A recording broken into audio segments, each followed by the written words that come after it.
वाणी में दिल में कृपा करो। ओम शरण चरण रे सर्व मरेगा साथे दिल सद्भाव को प्रभु दिल सद्भाव को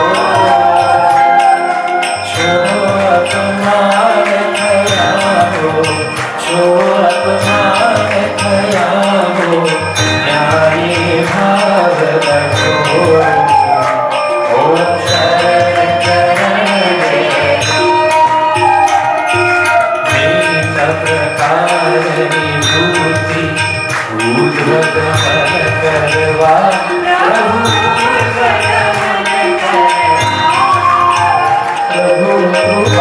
कृपा जो चरण शरण जहवा। ओम शरण चरण रे मरना सकल विचारो प्राण करी मुक्ति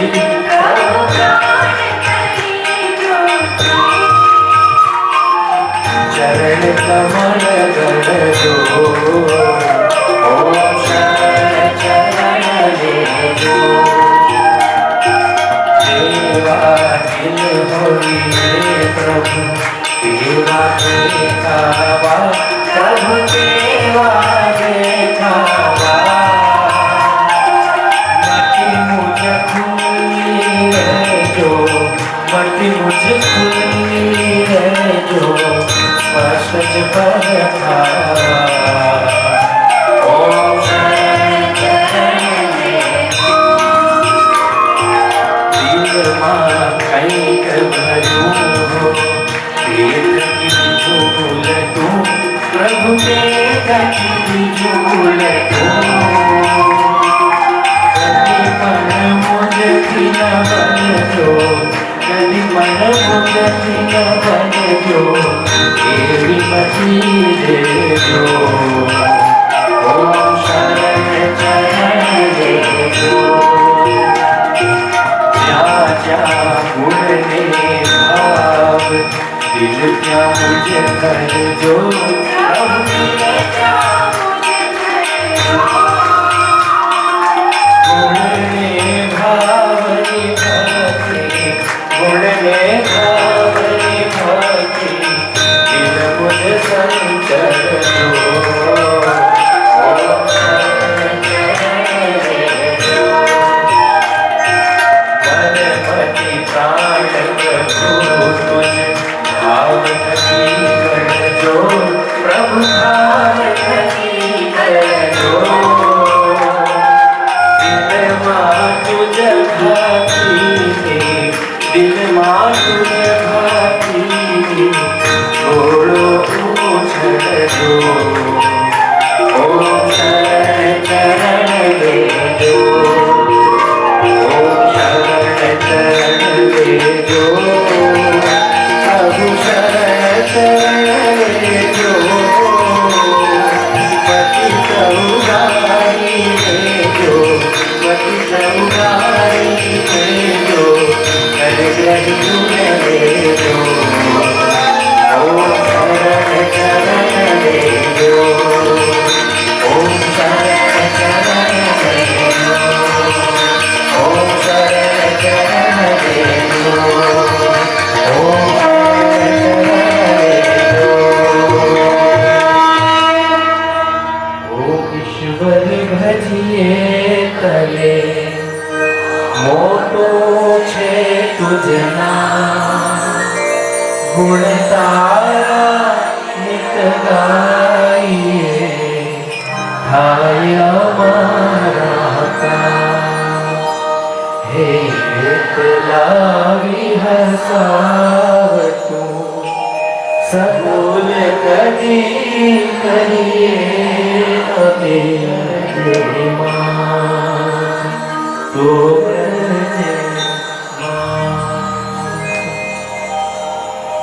सद्गुरुदेव की जय। वाला मोटा हो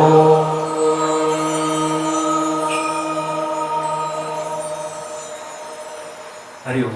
હું મારી જમણી બાજુથી શરૂઆત કરીશ. વડોદરાના ખૂબ જ ખ્યાતનામ એવા પરકશનિસ્ટ કાર્યો થવી જ જોઈએ. મ્યુઝિક કોલેજમાં ઘણા વર્ષોથી એમણે તાલીમ લીધી છે અને ત્યાં આઈ થિંક તમે કોચિંગ પણ કરાવો છો રાઈટ? અત્યારે ત્યાં વડોદરા મ્યુઝિક કોલેજમાં ડિપ્લોમામાં એ ત્યાં અધ્યાપિકા તરીકે અત્યારે ફરજ બજાવી રહ્યા છે. સાઉન્ડ ઉપર ભાઈ પ્રમોદભાઈ અને સલુભાઈ એમનો પણ ખૂબ ખૂબ આભાર, આટલું સરસ સાઉન્ડ પ્રોવાઈડ કર્યું. અને ખાસ આભાર તો ઉષાબેનનો કે અમને આ ભક્તિ કરાવવા માટે અમને આમંત્રણ આપ્યું, એના માટે ખૂબ ખૂબ ધન્યવાદ. અને પૂજ્યશ્રી મોટાની આજ્ઞા લઈને આજનો કાર્યક્રમ આગળ વધારવા માટે આયોજકોને નમ્ર વિનંતી. શરત એક જ કે તું ભીતરથી શુદ્ધ થા. આપણને એક અનુચ્છેદ એમના કાવ્ય સંગ્રહો છે, પડખે પડખે શિષ્ટ વાર્તાઓ એમનું સંપાદન છે. ભગવાન કૃષ્ણ ડોક્ટર ઉષાબેન ખેર પરિવાર એમને પ્રવીણભાઈ દરજી સાહેબ એમને સન્માનિત કરશે. ખૂબ જ ધન્ય ક્ષણો.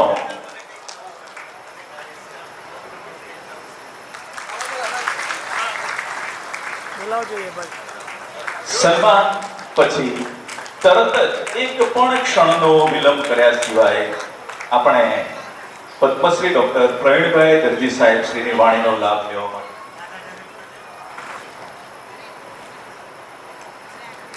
ખૂબ ખૂબ આભાર યજમાન ડોક્ટર ઉષાબેન ખેર પરિવાર.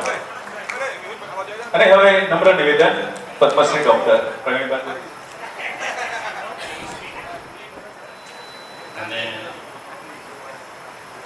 અમારા વતનના જીતેન્દ્રભાઈ,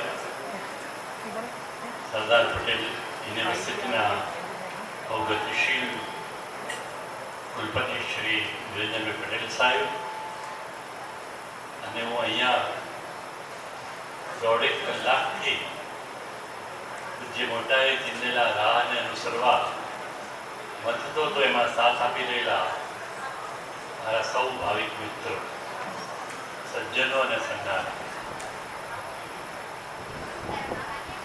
હકીકતમાં તો મારો સમય પૂરો થઈ ગયો છે, એટલે હું આપણી માફી માંગીને બેસી જાઉં તો એનો મને પૂરો હક છે. પણ પૂજ્ય મોટા હંમેશા એવું કહેતા કે મફતનું કશું ખાવું નહીં, લેવું નહીં. એટલે વળી પાછું મને થયું કે પૂજ્ય મોટા આવું કહે છે, મફતનું કશું ખાવું નહીં, લેવું નહીં, તો મારે મારો યોગ તો બીજાને ભોગે પણ પાડવો જોઈએ. એટલે ખરેખર મારો યોગ તો તમારે ભોગે પાડી રહ્યો છે. ભક્તિ રસમાંથી શબ્દ વિશ્વમાં જવું એ અઘરી બાબત છે. મેઘાણી ઘણી વાર કહેતા ભજનના ભડાકા, ભજનના ભડાકામાંથી આપણે નિવૃત્ત થઈને પાછા શબ્દ પ્રવૃત્ત થવાનું છે. આ ભડાકામાં પ્રકાશ છે, આ ભડાકામાં ધ્વનિ છે, આ ભડાકામાં કંપન છે, ભીતરના આવર્તનો છે. માત્ર ભડાકા નથી. બે પ્રકારના માણસો છે આપણી સાથે, બે પ્રકારના સંતો છે, બે પ્રકારના ગુરુઓ પણ છે, બે પ્રકારના સાધકો પણ છે, સિદ્ધો પણ છે આપણી પાસે, સંતો પણ આપણી પાસે છે, આધ્યાત્મિક ખોજીઓ પણ છે આપણી પાસે. પણ જે સિદ્ધ છે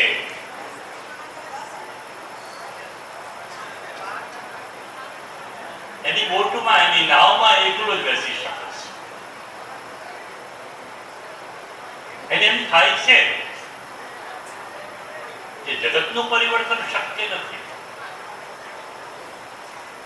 જગતને બદલવા જઈશ તો ઈશ્વરને પ્રાર્થના કરતા કરતા કરતા 75 વર્ષને 80 વર્ષ થશે, મૃત્યુમાં પગ હશે ત્યારે મને બદલવાની તું શક્તિ આપ જાતને. એ તો બહુ અઘરી બાબત છે. પણ જે સિદ્ધ છે એ સમજી જાય છે કે જગતને હું બદલી શકું, કે કેમ, એટલે એ એની એક જ જણ બેસી શકે એની બોટ લઈને નીકળે છે. એ આત્મલીન થઈ જાય છે. જગતનું જે કરવું હોય કરશે જગત, પણ હવે જગતમાં એક વ્યક્તિ વધારાનું ભારરૂપ બને એવું નથી કરતું, સિદ્ધ થવું છે. આજે આત્મસ્થ છે,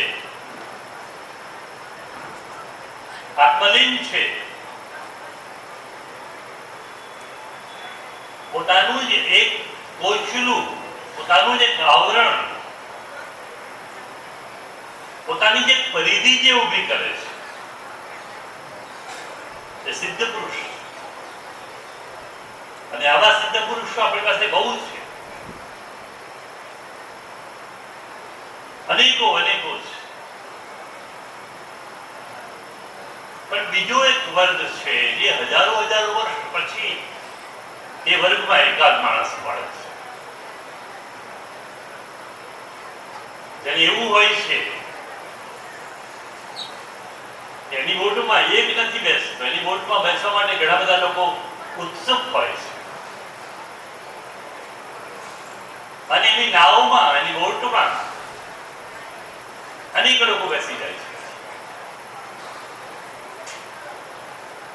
આવો માણસ આત્મસિદ્ધ તો હોય છે,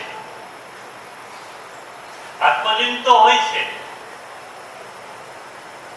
પણ એની સાથે સાથે પરલીન પણ હોય છે, પરલીન પણ હોય છે. એની સાથે આખો સમાજ હોય છે, એની સાથે જોડાવા માટે અનેકો અનેકો ઉત્સુક હોય છે. એક સિદ્ધ છે, મેં કહ્યું તેમ એ હિનયાન પંથનો છે. હિનયાનનો અર્થ હું બુદ્ધમાં કે છે એના અર્થ નથી લેતો, એ હિનયાન પંથનો છે, પોતાનામાં બદ્ધ છે. ઉત્તમ વસ્તુ છે, એ ખોટું નથી. પોતાની જાતને સંકોચ લે છે કાચવાની જેમ, અને એને સમુદ્રાંત કરતો જાય છે, ઊંચે લઈ જતો જાય છે. પણ જે પરલીન છે એ આત્મલીન પણ છે અને સમાજલીન પણ છે, પરલીન પણ છે. એકની અનેક અનેક માણસો એની સાથે છે. પણ એવો માણસ દર વર્ષે કે દર પડીએ નથી મળતો.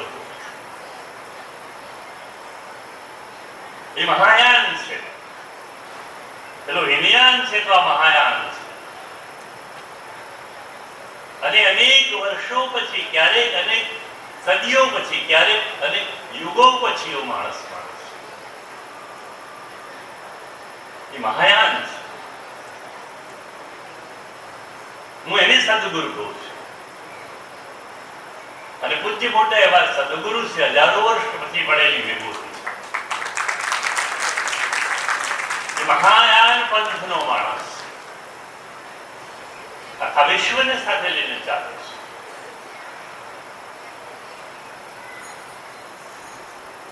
સમાજ મારો દેવતા છે એવું કોણે કહ્યું? મને કહો, કયા સંતે કહ્યું? હજારો વર્ષનો ઇતિહાસ તપાસો.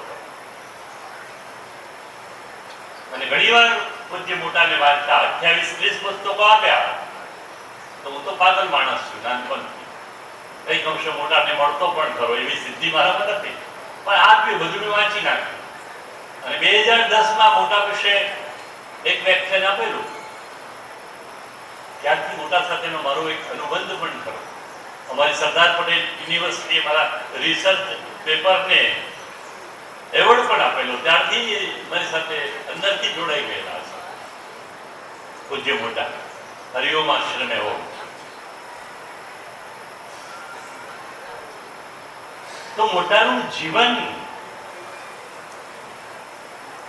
આપણા સૌ માટે, હું પ્રેરક એવો શબ્દ નથી વાપરતો, બોધક એવો શબ્દ નથી વાપરતો.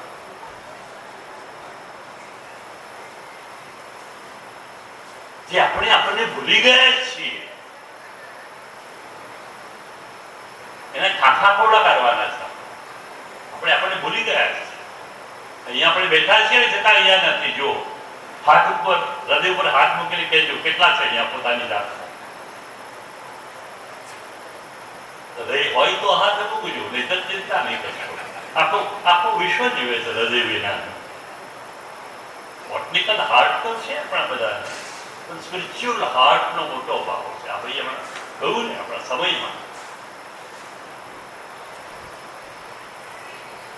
ગીતામાં કૃષ્ણ અર્જુન એ જ કે છે, નષ્ટો સ્મૃતિર્લબ્ધા. સ્મૃતિર્લબ્ધા શું છે? મને મારી સ્મૃતિ જાગી છે, મને મારી સ્મૃતિ થઈ. આપણને આપણી સ્મૃતિ થતી જ નથી. એટલે પૂજ્ય મોટા કહેતા કે તમને તમારી સ્મૃતિ થઈ નથી તો પગે શું લાગો છો મૂર્તિને? કે છે તમે નમન ના કરશો મહેરબાની કરીને. કે છે નમન કરો છો ત્યારે માગણી માટે નમન કરો છો કરશી, નમન કરો છો ત્યારે મોટા પડાવવા માટે આમ જો રહ્યો છો, મૂર્તિ એમાં હોય છે. નમન કરો છો ત્યારે બારી વાર અહમ છે કે મારી પેલી મોટી 500,000 5,000 25,000 ની પેન દેખાય છે કે કેમ, મારા 50,000 ના બૂટ અંદર આવે છે કે કેમ, એની ચિંતા હોય છે. નમન કરીએ જે મોટા જાગે તે જીવે એવું કહેતા. આ સૂત્ર બરાબર કંડાને રાખવા છે. જે જાગે તે જીવે, જે જાગતા નથી એ જીવતા હોય તો પણ મને પ્રાય બરાબર છે. આ જાગી ગયેલો આત્મા હું એટલા માટે કહું છું. સ્મૃતિ તો બાળપણથી શૈશવથી પેલી હોય. તો જે મોટાની સ્મૃતિ થઈ ચૂકે, સાવલીમાંથી કાલો લાવે, ભણવાના પૈસા ના મળે, માં દળ ના દળે,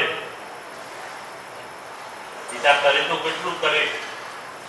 તો શાળામાં ભણવા માટે શિક્ષકોને મળીને ક્લાસરૂમમાં પોતા કરવાના હોય, માટલામાં પાણી ભરવાનું હોય, અને પછી પીરિયડ પણ ભરવાના હોય. અને ચોથા ધોરણ સુધી આ બધું કરતા કરતા લોકો ડોબો પણ કે આ તો ડોબો છે. ડોબાએ તો આખું જગત પોતાનું કરી લીધું. એક પરદેશના નિવેચકે બહુ સરસ કહ્યું છે, થોડાક દિવસ પાગલોના હાથમાં સરકાર તો આપો પછી જુઓ હોય. ગયા માણસો તો દુનિયા ઘણી ચલાવી, થાકી ગયા છીએ આપણે ભાઈ કે છે, પણ પાગલ માણસોના હાથમાં થોડી વાર દોરાવો. અને 5મા ધોરણમાં પૂજ્ય મોટા પહેલો નંબર લાવી દે છે. ડફોડમાંથી નાપાસ કરનારો વિદ્યાર્થી આત્મચેતના છે, આ જાગૃતિ છે. અને કોલેજમાં જાય, સ્કૂલ છોડીને માસિકા ઘણો ટેકો કરે છે. કોલેજમાં પણ મજૂરી કરે, સ્કૂલમાં જેમ જરૂર રૂપવા જાય એમ કોલેજમાં પણ વૈષ્ણવ મંદિરમાં જમી આવે. રોજ નડિયાદના વહુવા 151 રૂપિયા આપે તો ગુસ્સામાં મૂકીને મહિનાઓ સુધી જીવે. વિદ્યાર્થી કાળ, શિષ્યાવસ્થા, કિશોર અવસ્થા, યૌવન અવસ્થા જો. અને ત્યાં ગાંધીજી કે જાહેરમાં ત્યારે દેશ ભડકે બળતો હોય ને તને ભણવાનું ગમે છે નથી. અને ગ્રેજ્યુએટ થવાના, સ્નાતક થવાના 4 મહિના બાકી હતા અને અભ્યાસ છોડી દીધો.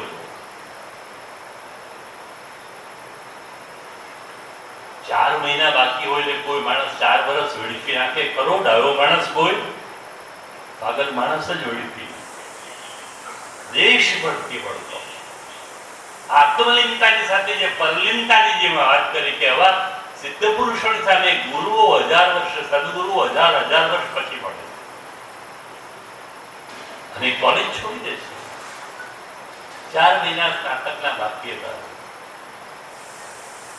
અને ગાંધીજી તો સદાનો શિક્ષક, કસોટી કરે એવો શિક્ષક, સોટી વિના મારે, ગુસ્સે થયા વિના પ્રેમથી મારે, વગર બોલે કેટલીક શિક્ષા કરે. કેવો માણસ. એટલે એને પૂજ્ય મોટાને 2 કામ સોંપ્યા. એકની 2 કામ કરો અહીંયા. અને મહેલું સાફ કરવાનું ને માથે ઉચકવાનું કામ આપેલું. જો અહમનું નિર્ગરણ કેવી રીતે બાળ અવસ્થામાં અને પછીની અવસ્થામાં થાય છે. મને રમણ મહર્ષિ ઘણી વખત યાદ આવે જ્યારે મોટાને યાદ કરું. ચોરો આવ્યા તે રમણ મહર્ષિનું બધું લઈ ગયા.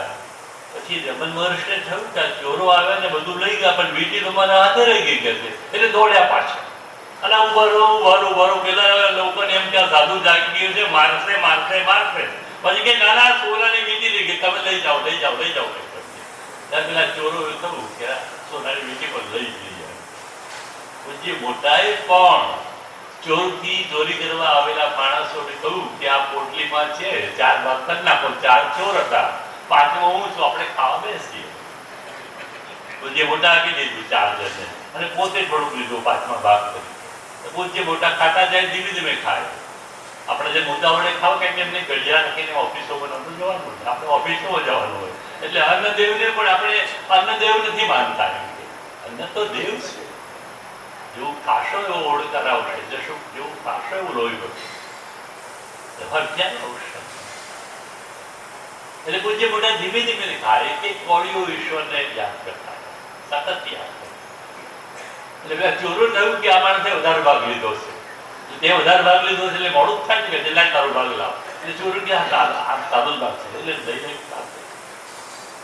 પોતાનો ભાગ પણ આપી.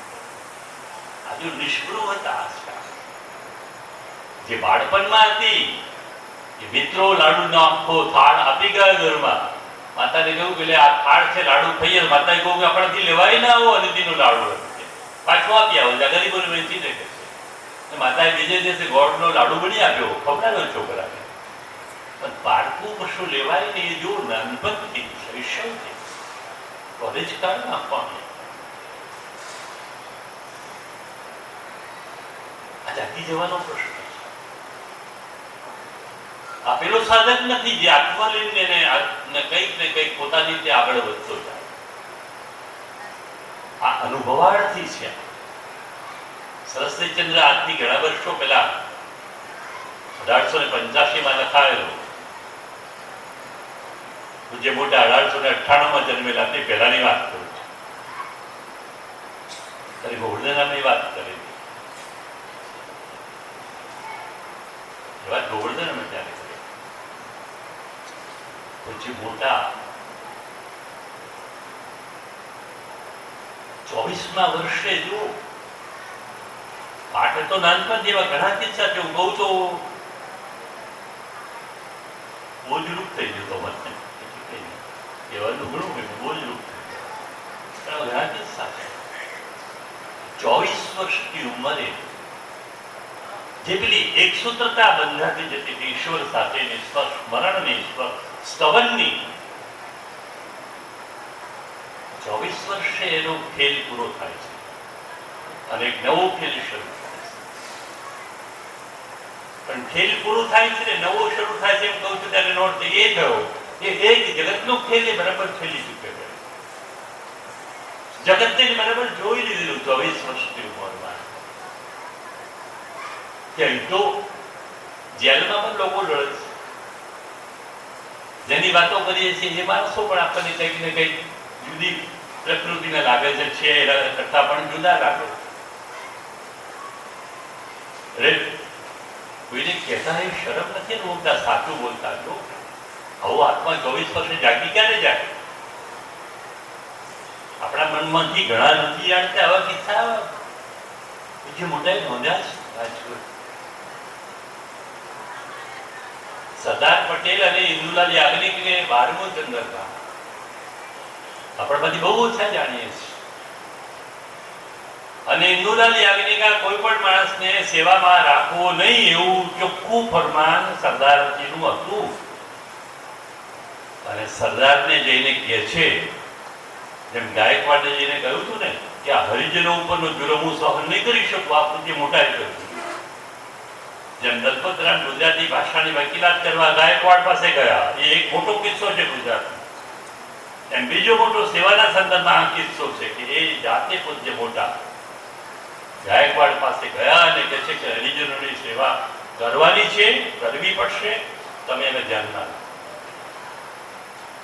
તો સરદારને કહે છે મોટા જઈને જો એ જમાનામાં એવી ઉંમરે કે તમે ઇન્દુલાલના માણસોને નોકરીએ નહીં રાખો એટલે શું એમ માનો છે કે હું ભૂખ્યો મરી જઈશ?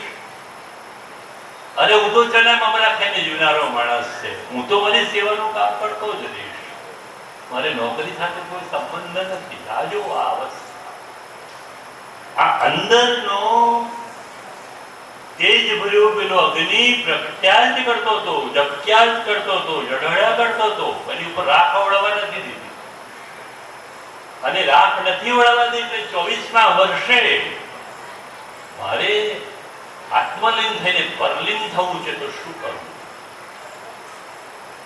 પૂજ્ય મોટા જુદા ત્યાં પડે છે. મારે કેવું છે, ચોપડીઓમાં પુસ્તકોમાં નહીં મળે. આ હિમયાન ને મહાયાનમાંથી વાત પુસ્તકોમાં નહીં મળી હોય ક્યાંય. અને 24મા વર્ષે આ માણસને એમ થાય છે કે મારે મારું તો કલ્યાણ કરવાનું છે, મનુષ્ય રૂપે રહીને કરવાનું છે. હું યોગ કરીશ, હું સાધના કરીશ, તપસ્યા કરીશ. એમાં વિઘ્નો અનેક આવશે, આર્થિક, પારિવારિક, સામાજિક, બીજા વૈશ્વિક પ્રવાહોના. અને છતાં હું મારી સાથે રહું, મારી ચેતનાને વફાદાર રહું, અને પછી જગતને જુદી રીતે ઓળખતો થવું. એટલે દુવાઘાટના 21 દિવસમાં ગુફામાં બેસીને એ શું શીખ્યા છે એવું કલ્પના કરો તો. 21 દિવસ વચ્ચે નદી વે અને ખાવાનું મળે નહીં, વાસ બે બાંધે. આમ તે સામે એક જણો પોટલી બાંધે જમવાની, અને પછી વાસ ખેંચવાનો. જો વાસ બાંધેલો વાસ તૂટી જાય તો પછી ખાવાનું નહીં, તે દિવસે ભૂખ્યા રહેવાના. 21 દિવસ કઈ રીતે કાઢ્યા હશે? પૈસા તો જોઈએ એટલે ક્ષેત્રી ત્યાં નોકરી કરી ગયા 21 દિવસ માટે. જો ત્યારે ચોર લૂંટી ગયા, તો ખિસ્સું કપાઈ ગયું. એટલે 21 દિવસે ક્ષેત્રી ત્યાં નોકરી કરી. નોકરી તો શેની કરી? આપણે તો આજે કોઈને ઇન્ટરવ્યુ બોલાય તો ભાઈ સવારે ઓફિસ સાફ કરવી પડશે, કરશો? અરે કે મારું કામ છે ઓફિસ સાફ કરવાનું. હે બાર ઉભા રહેશો તમે, ટેબલ નાખીને કોઈ મળવા આવે તો ચીઠીની અંદર આવશો, એ તો કઈ મારું કામ છે.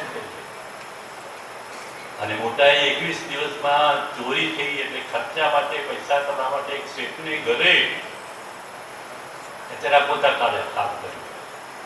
અને કચરા પોતામાંથી નવરા થાય એટલે એના સંતાનોને જો આ બધી સકારણ વાતો કહું છું, આ દ્રષ્ટાંતો નથી મારા, સકારણ એના સંતાનોને રામાયણ મહાભારતની વાર્તાઓ કે બેસીને જો આ જાગી ગયેલો આત્મા નોકરીને બોજરૂપ નથી કરતો, એનું લક્ષ્ય તો પેલા 21 દિવસની સાધનાનું છે.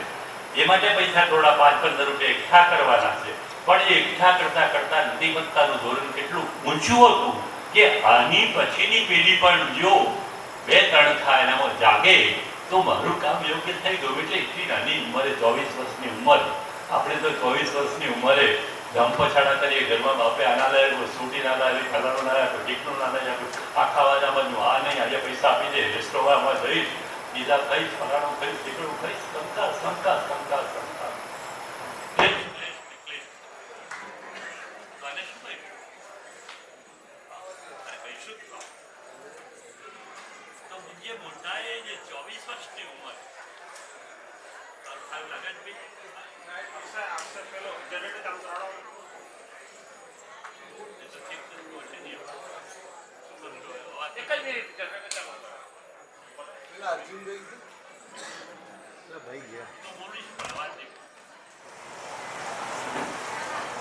ચારે તરફનું જોઈ લેશું, ઉપર નીચેનું, આજુબાજુનું, ઊંડાણનું. પણ આ ઉપર નીચેનું, આજુબાજુનું ને ઊંડાણથી નીચે જોયેલું હતું એટલે સદગુરુ થયા. જો મેં કહ્યું ને કે યુગોમાં એકાદ થાય, સિદ્ધતો નહીં હોય. એટલે ત્યારે એમને યોગ કર્યો, ગુફામાં આવીને 21 દિવસ ત્યાં ચોરી ગઈ. જો કુદરતે ડગલે ને ડગલેની કસોટી કરી છે. અને શરીર પણ અનેક પીડાઓથી ગ્રસ્ત હતું, પણ એનો એમને માર્ગ શોધી કાઢ્યો. આપણને તો સહેજ રાત્રે મચ્છર કરડે ને તો સવારે પત્નીને ફરિયાદ કરે કે સારું આખી રાત મચ્છર કરડે, ઊંઘ જ ના આવી. કરીએ કે ના કરીએ? કે પત્ની આપણને ફરિયાદ કરે, અવળું પણ હોઈ શકે, એવું જ નહીં, ઊંઘ જ નથી આવી. મોટાને તો કેટલા નાના મોટા 18 જેટલા રોગ હતા, નાના મોટા 18 જેટલા રોગથી પીડાતા હતા. એટલે મારે શું કહેવું છે કે એક તરફ આત્મલીન થતા થતા સમાજલીન થતા થતા કેવી રીતે ઈશ્વરલીન થતા ગયા પેલા અનુભવો માણસે. એટલે ત્રીજું પરિમાણ ત્યાં ઉમેરાય છે કે શરીર ક્યાં મારું છે, એને આપેલું છે. આત્મા ને શરીર તો જુદા છે, તો એની પીડા એ બહુ શરીર. જો શરીરની પીડાને તમારે જુદી રીતે લઈ શકવી હોય તો લઈ શકાય, પણ જે મોટાના જીવન અને નિષ્ઠા હતા. જો અંધશ્રદ્ધાળુ નહોતા, બહુ નિષ્ઠા હતા. એ કે જે ભાવનામાં વહી જવું પડે તો વહી જજો, પણ ભાવનાનો વિચાર કરવાનો ત્યારે બુદ્ધિનો આશરો લેજો. કેવા લક્ષણો હોઈ શકે? મારે એ કહેવું છે કે જે સદગુરુ છે, એવું ના કે આજના ગુરુઓની જેમ. આ સદગુરુ છે જુદા છે કે ના તમારે અહીંયા 21 સોમવાર ભરવા પડશે, 21 મંગળવાર ભરવા પડશે, 5 કિલો ઘી લાવવું પડશે, આટલી પ્રસાદી લાવવી પડશે. એવું પૂજ્ય મોટાના મનમાં ક્યાંય જાગ્યું નથી. ઉલટાનું પોતાનો પડોશીને ઓળખી તો માણસ પૈસા આપે છે તો 15,000 આપ તો લાવો 15,000 મૂકી દો, સેવાના કાર્યો માટે જવાબદાર છે. યોગ્ય માણસ છે તો લેવાનું છે તો લો અને યોગ્ય માણસ સુધી પહોંચાડો. અને કરોડોની ખોટ દેનારા માણસને 5 પૈસાના વલખા હતા, પણ મોટાના પ્રેમને કારણે 5,000 રૂપિયા આપવા આવ્યો તો મોટાને ખબર હતી એટલે 5,000 મોટાએ પાછા આપ્યા. આ 5,000 હું લઉં છું, પાછા તને પાછા આપી દઉં, એ તારે વાપરવાના. આ ભેદ અને અભેદ એ બૌદ્ધિક ભેદ, બૌદ્ધિક બુદ્ધિનો છે. એટલે એમને હંમેશા રેશનાલિટી જેને કહીએ. સાહિત્યમાં પણ આપણને આશ્ચર્ય થાય. એક જમાનામાં આનંદશંકર ધ્રુવનો સિક્કો ઉછળે. જો આનંદશંકર ધ્રુવનું નામ સાંભળ્યું હોય, ધર્મની બાબતમાં પણ એમની વિચારવાનો મોટો, આપણો ધર્મ એવો મોટો આખા ગ્રંથ છે. અને મણિલાલ રઘુભાઈ દ્વિવેદી એમ લખ્યું, ગગને આજ પ્રેમની ચાલક ચાઈ રે. ત્યારે આનંદશંકર ધ્રુવ સમેત અનેક વિદ્વાનો એમ કહ્યું કે આ તો પરમ તત્વની કવિતા છે, આ તો પરમ તત્વની કવિતા છે. અને પૂજ્ય મોટાએ બે ઝડપ એમ લખ્યું કે આ પરમ તત્વની કવિતા નથી, આ લૌકિક પ્રેમની જ કવિતા છે. આશ્ચર્ય થશે કે ગુજરાતી સાહિત્યકારોમાં સૌથી અગ્ર એવા આનંદશંકરના ધ્રુવના મતનો પણ એ પરિહાર કરે છે જાહેરમાં. મારે એ કહેવું છે કે એકલી ભાવનાથી ભક્ત ના બને. ભક્ત તો બુદ્ધિનો ઉપયોગ પણ કરે. આ વિરોધ માત્ર બુદ્ધિ મોટા કરે છે, સાહિત્યની બાબત હતી તો પણ. એટલે મેં ક્યારેય પાછું વાળીને જોયું નથી. જ્યાં એ મુદ્દો આવે સ્વીકાર્ય કે અસ્વીકાર્ય, ત્યારે એમને હંમેશા વેદક બુદ્ધિનો ઉપયોગ કર્યો, વિવેક બુદ્ધિનો ઉપયોગ. આવા સંતો સીધી રીતે શિક્ષણની વાત નથી કરતા, આ રીતે પ્રશિક્ષિત કરતા જાય છે. હું તો આપણા વૈશંકર સાહેબ અહીંયા બેઠા છે ત્યારે ખાસ કહું કે એવો પ્રોજેક્ટ મૂકજો કે પૂજ્ય મોટાએ એમના સમયમાં કાયમના માટે યાદ રાખવો પડે એવો શિક્ષણનો કયો ઉપક્રમ રાખ્યો હતો. રિસર્ચનો એક મુદ્દો આપો કોઈ છોકરાને. વાંચવા જો, સાયકોલોજીમાં પણ થઈ શકે, સોશિયોલોજીમાં પણ થઈ શકે એવો વિષય છે આખો. અને લિટરેચરમાં જાય એવો મુદ્દો પણ હશે. એજ્યુકેશનમાં જાય તો એજ્યુકેશનમાં તો ખાસ જાય. પૂજ્ય મોટાએ પોતાના આ બધા અનુભવો વડે સાધનાને સંસ્કારી છે. જો હું બરાબર વિવેકપૂર્વક બોલું છું, આ સાધનાને સંસ્કારી છે. આપણે સાધનાનો જે અર્થ કરીએ છીએ માત્ર આધ્યાત્મિક પૂરતો, એ આધ્યાત્મિક નામો પૂજ્ય મોટાએ પોતાની અનુભવ સબર આધ્યાત્મિકતાનું વર્ણન કર્યું છે. પોતાની અનુભવ સબર આધ્યાત્મિકતાનું વર્ણન કરશે અનુભવ. અને એટલે એમને એમ કહ્યું પોતાના વસિયતનામામાં, જો હું ત્યાં જોડું છું આખી વાતને, કે આ માણસનો શિક્ષણ પ્રેમ કેવો હતો. પોતે તો શિક્ષક હતા એક સમયમાં. તો વસિયતનામામાં એમને લખ્યું, બીજી બધી વાત તો જવા દઉં છું, પણ મહત્વની વાત છે એમને લખ્યું કે મારા મરણ પછી અનેક લોકો દાન આપી જશે અને હું ઈચ્છું છું કે ઈંટ અને ચૂનાનું કોઈ મારું સ્મારક થાય નહીં, પણ જે પૈસા તેમાંથી શાળાઓના ઓરડા બનાવે. જો આ મુદ્દો વસિયતનામામાં કોઈ માણસ લખતો હોય, હું આટલી જ વાત, બીજા શબ્દો સારા છે ચર્ચવા જેવા છે, પણ આપણી પાસે સમય નથી. મારે નિરંજનભાઈ સાંભળવા છે એટલા માટે. તો આ મુદ્દો એ પોતાના વસિયતનામામાં શાળા અને પ્રાથમિક શાળાઓને, પ્રાથમિક શાળાના બાળકોને પૂજ્ય મોટાએ યાદ કઈ રીતે કર્યો ને કેમ કર્યો? કારણ કે જે આજન્મ શિક્ષક હતા, અને શિક્ષક એટલે માત્ર વર્ગમાં ભણાવીએ નહીં ને, આખા સમાજને, કારણ કે મેં આગળ જ કહ્યું તમને કે મહાયાન હતા, આખા સમાજને દેવતા માનતા હતા. અને ત્યારે એમને લાગ્યું કે સમાજની અંદર હું બરાબર ડૂબો હોઉં, એનું જો પરિવર્તન થઈ શકતું હોય તો મારું પરિવર્તન કરતા કરતા એનું પરિવર્તન કરવાનો મારો ઉપક્રમ હોવો જ જોઈએ, અને એ જ ખરેખર કર્તવ્ય છે. એવું એમને બરાબર 1932-34 અને 1938 સ્પષ્ટ થયું. તો તમે જુઓ કે સાક્ષાત્કારનું રૂપ અહીંયા અલગ છે. નિરંજનભાઈ, સાક્ષાત્કાર થવો એટલે રામકૃષ્ણ પરમહંસ મને યાદ આવે, એમને પણ સાક્ષાત્કાર આ પ્રકારે થયો. પણ પૂજ્ય મોટાને થયેલો સાક્ષાત્કાર જુદો એટલા માટે છે કે જે અનુભવની એરણો પર પોતાની જાતને જોડતો આવ્યો છે, જે ભાવનાને વહી જવા નથી દેતો, જે બુદ્ધિને હંમેશા અગ્ર રાખીને ચાલ્યો છે, એવા માણસની આ સાધના છે. તે સાધનામાં ફરક છે, અને સાધનામાં ફરક છે એટલે તાત્પર્યમાં પણ ફરક છે. અને એટલે સમજી ચૂકેલો કે પ્રભુ તું મને કેટલો બધો ચાહે છે, કેટલો બધો ચાહે છે, કેટલો બધો ચાહે છે. કારણ કે એમને કશું માંગવું નહોતું, આટલું ચાહે છે એવું શબ્દોમાં કઈ રીતે કહી શકું? અનડગર ઈશ્વર કૃપા કોનામાં હોઈ શકે? જે આખું જગત જોઈ ચૂક્યો છે, જે આત્મા જોઈ શક્યો છે, જે ચૈતન્યને અવતરતું જોઈ શક્યો છે. અને એટલે જ નર્મદામાં આપઘાત કરવા માટે જાય છે ત્યારે પહેલા સાધુ મહારાજ એમ કહે છે કે હરિઓમનો મંત્ર જપો, અને હરિઓમનો મંત્ર આપનાર માણસ ત્યારે હરિઓમ શબ્દનો વિરોધ કર્યો હતો કે તમે હરિઓમ કહેશો એટલે ભાઈ મારા આ રોગો મટી જવાના છે, દવાથી જ મટશે. કલ્પના કરો કે એ માણસ કશું સદ્ય સ્વીકારી લેવા તૈયાર હતા, એકાએક કશું સ્વીકારી લેતા હતા.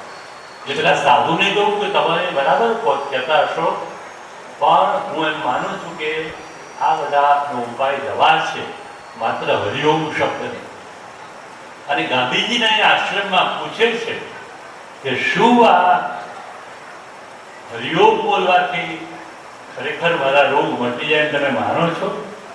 ત્યારે બાપુ એમ કહ્યું પૂજ્ય મોટાને કે સતત હરિઓમનું નામ લેશો તો દુઃખ પીડા ભૂલી જશો, મટી જશો એમ ગાંધીજી નથી કહેતા. એ પણ જો એટલે હું તો મારે લખવાનું થાય ને નિરંજન એમ કહું કે આ તો ગાંધીની કુળનો સંત છે, ગાંધીની કુળનો ગુરુ, રામકૃષ્ણ પરમહંસના કુળનો શાસ્ત્ર, રમણ મહર્ષિના કુળનો આ માણસ છે. મેં રમણ મહર્ષિને વાંચ્યા છે, ગાંધીજીને તો અખા વાંચ્યા છે, અને રામકૃષ્ણ પરમહંસને પણ મેં મારી રીતે તો વાંચ્યા જ છે. તો સાક્ષાત્કાર કરવું એમ કે કોઈને આંગી નાખવાની વાત નથી. મારે એમને પૂજ્ય મોટાને કોઈને આંગી નાખવા નહોતા, એમને જીવન પ્રત્યક્ષ કરી આપવા, અધ્યાત્મ પ્રત્યક્ષ કરી આપવા, બુદ્ધિ પ્રત્યક્ષ કરી આપવા હતા. ચૈતન્ય પ્રત્યક્ષ કરી આપો. જેની ચેતના લાગી જાય એ માણસને માટે બધું સાધ્ય છે, બધું સાધ્ય છે. અને એમને ત્યારે કહ્યું હું સર્વત્ર વિદ્યમાન છું.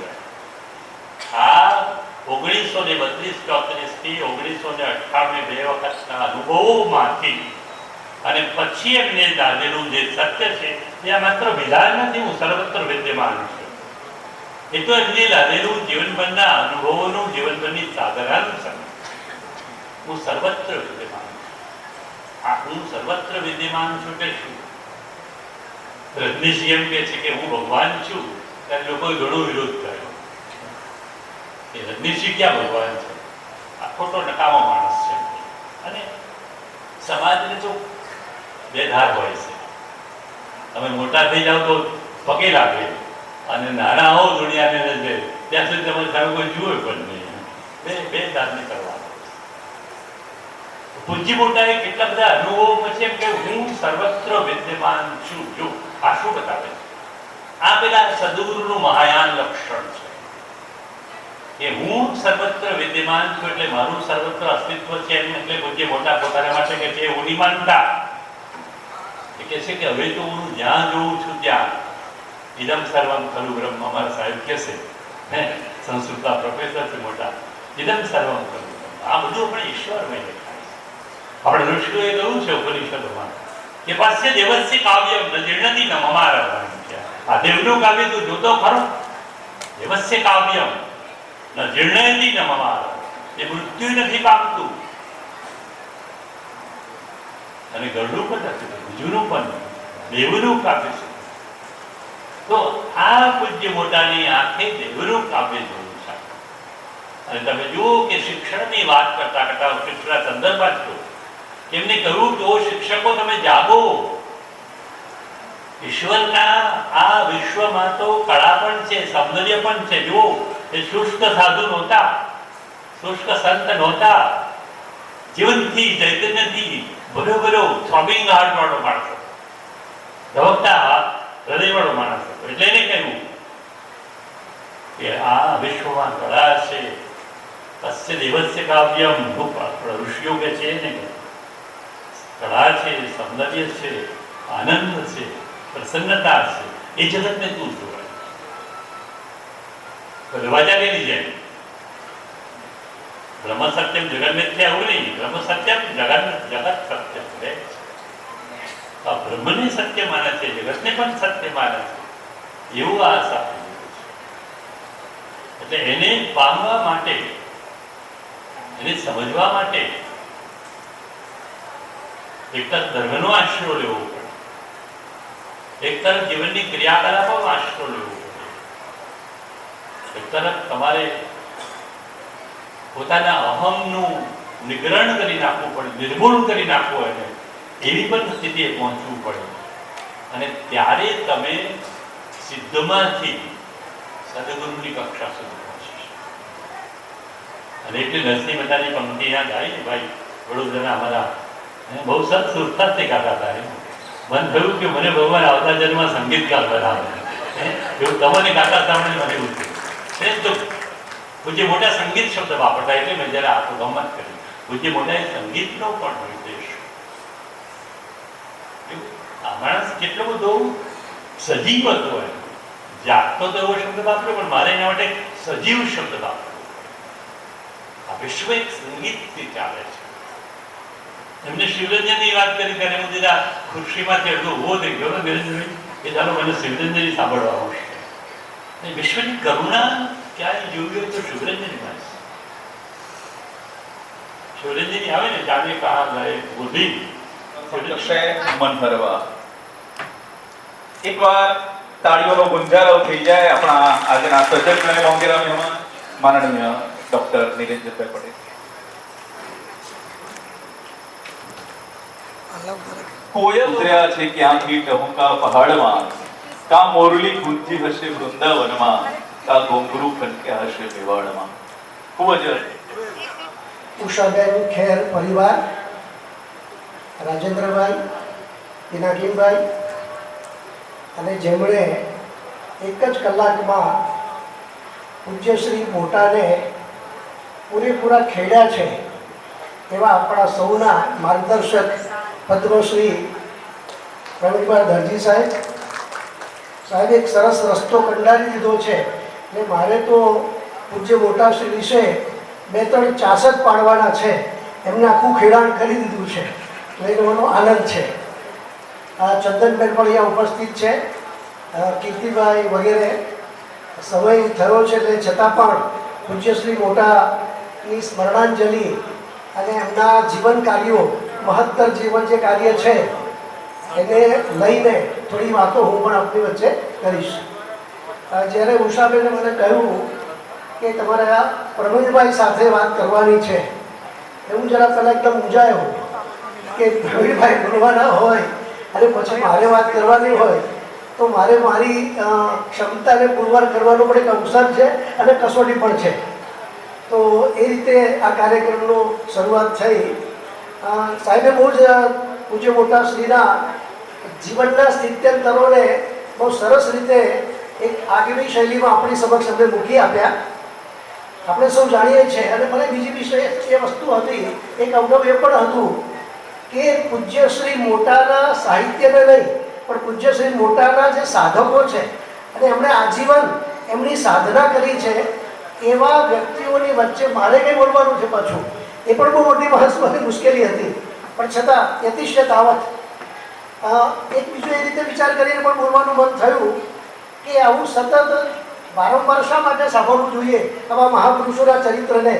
તો સર, આપણા જે શિશુપાલ વર્ધના જે કવિ માર્ગ છે એવું કહે છે કે એમાં જે પુણ્યશાળી જે વ્યક્તિઓ છે, પુણ્યશાળી જે મહાનુભાવો છે, એની જે વાતો છે એને સાંભળવાથી આપણામાં પણ પુણ્યનો ઉમેરો થાય છે. એટલે શ્રેયસી કેન તૃપ્યતે, કલ્યાણકારી જે વાતો છે એ વાતોને વારંવાર આપણે સાંભળવી જોઈએ, મદદ કરવી જોઈએ, જેથી આપણામાં અધિત વધારે વધતું હોય છે. આપણે એના જીવન વિશે, જન્મ વિશે આપણે બહુ લાંબી વાત નહીં કરીએ, પણ જન્મ ત્યારથી લઈને વિશાળ માનવ સમુદાયના એ મોટા બન્યા ત્યાં સુધીની એમની જે જીવનયાત્રા છે એ જીવનયાત્રાના ઘણા પરિમાણો છે. વ્યવસાયે રંગરેજ પિતા, આશારામના 4 પુત્રોમાંના એક, કિશોરાવસ્થા કાળની ગરીબીમાં, કાળી મજૂરીમાં વ્યતીત થઈ. મને પૂજ્ય મોટાના જીવનમાંથી એક વસ્તુ એ જાણવા મળી કે સંઘર્ષ જ જીવનને વધારે ઘડતું હોય છે. કારણ કે જીવન જો સીધી લીટીમાં ચાલે, સીધી લીટીમાં ગતિ કરે તો જીવનની કંઈ બહુ મહત્તા નથી. પણ એમનું જીવન આપણે જોઈએ છે તો સંઘર્ષોથી ઘડાતું ગયું છે, એનું પોત બનતું ગયું છે અને ઉબડખાબડ જીવનમાંથી એક રસ્તાઓ આપણને મળતા હોય છે.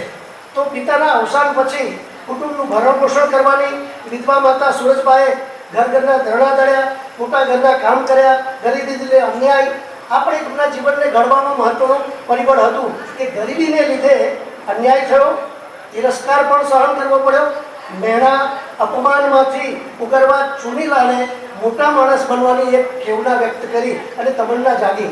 એટલે જ્યારે વ્યક્તિને અન્યાય, તિરસ્કાર, મેણા અને અપમાનનું સહન કરવા પડે છે ત્યારે એના મનમાં એવો ભાવ જાગૃત થાય છે કે આને દૂર કરવા માટે મારે કોઈક નવી દિશામાં જવાની જરૂર છે. ઈંટો પકાવવાની કે ધીરું રોપવાની કે અનાજ તોલવાની સખત મજૂરી કરવાની સાથે સાથે તેમણે અભ્યાસ શરૂ કર્યો. પ્રાથમિક ધોરણ ઝડપથી પૂરું કરી મેટ્રિક સુધીનો અભ્યાસ કર્યો અને વડોદરાની કોલેજની હોસ્ટેલમાં રહી વૈષ્ણવ હોલિડેમાં જેમ સાહેબે કહ્યું તે પ્રમાણે 1 ટનનું પતરાળી ભોજન, સામાન્ય સાદું પાતળું ભોજન લઈને હોસ્ટેલના મિત્રોને ચા કરી આપી, કપ રકાબી સાફ કરીને કોલેજનો અભ્યાસ પૂરો કર્યો. આ એમના જીવનની આખી ઝાંખી ઝરમર છે. ગાંધીજી દેશભક્તિની હાકલ કરી ત્યારે કોલેજનો અભ્યાસ ત્યજીને અમદાવાદમાં સ્થપાયેલી ગુજરાત વિદ્યાપીઠમાં 1921માં જોડાયા. હરિજન બંધુ વેચીને ખર્ચને પહોંચી વળવા માટે એ પોતે એવું કામ કરતા હતા. માત્ર ચણા મમરા ખાઈને જેમણે દિવસો પસાર કર્યા અને સ્નાતક થવાની તૈયારી હતી ત્યારે સ્વાતંત્ર્ય સંગ્રામના પડકારને સ્વીકારીને અભ્યાસ છોડીને દેશ સેવા, હરિજન સેવામાં જોડાયા અને ઠક્કર બાપા, પરીક્ષિતલાલ મજમુદાર તેમજ ઇન્દુલાલ યાજ્ઞિક સાથે તેમણે ઘણું બધું કામ કર્યું.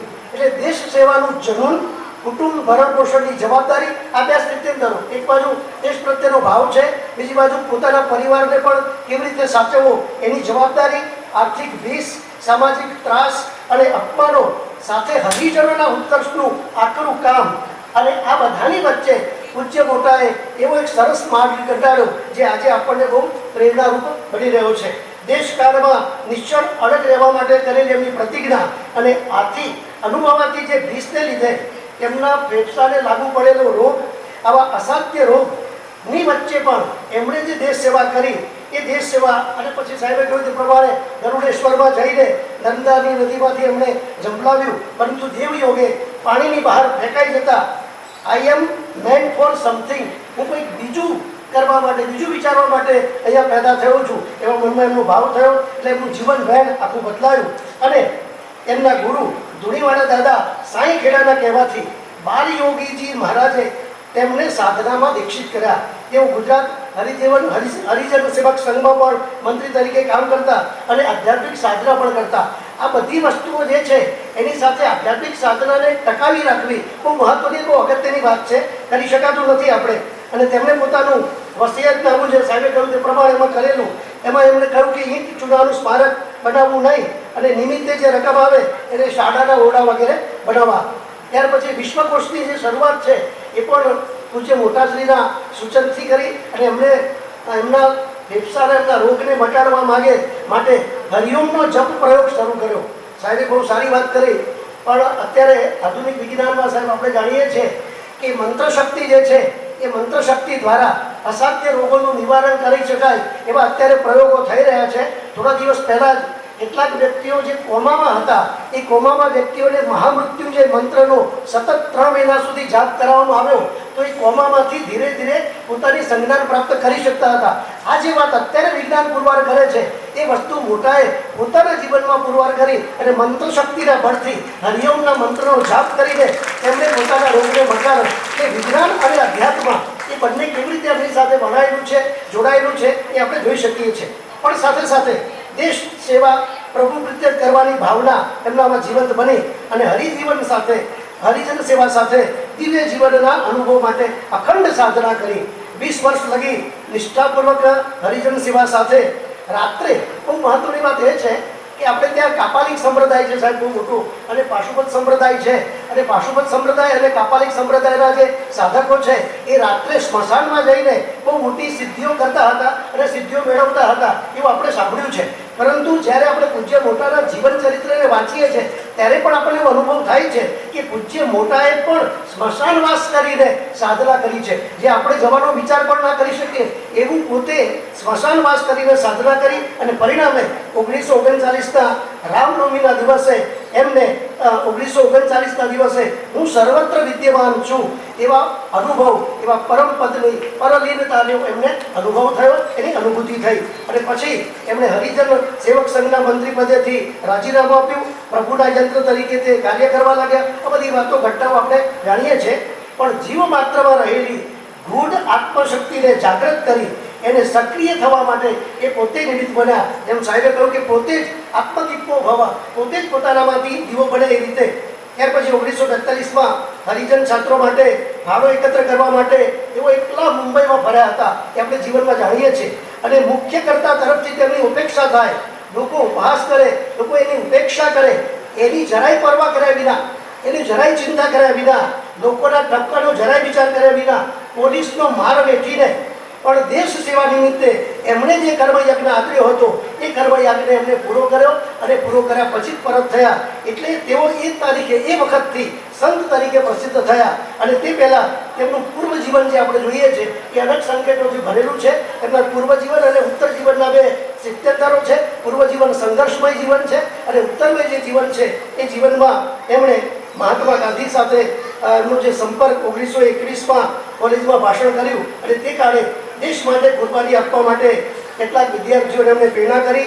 અને વડોદરા કોલેજ છોડનારા પ્રથમ 2 વિદ્યાર્થીઓ હતા. સાહેબે જેમ કહ્યું કે 4 વર્ષનો અભ્યાસક્રમ માત્ર 4 મહિના બાકી હોય અને કોલેજ છોડી દે એવા 2 વિદ્યાર્થીઓ હતા. અને આશ્ચર્ય લાગે સાહેબ આપણને કે બંને વિદ્યાર્થીઓએ આધ્યાત્મિક ક્ષેત્રમાં, આધ્યાત્મિક જગતમાં બહુ જ મોટું કામ કર્યું.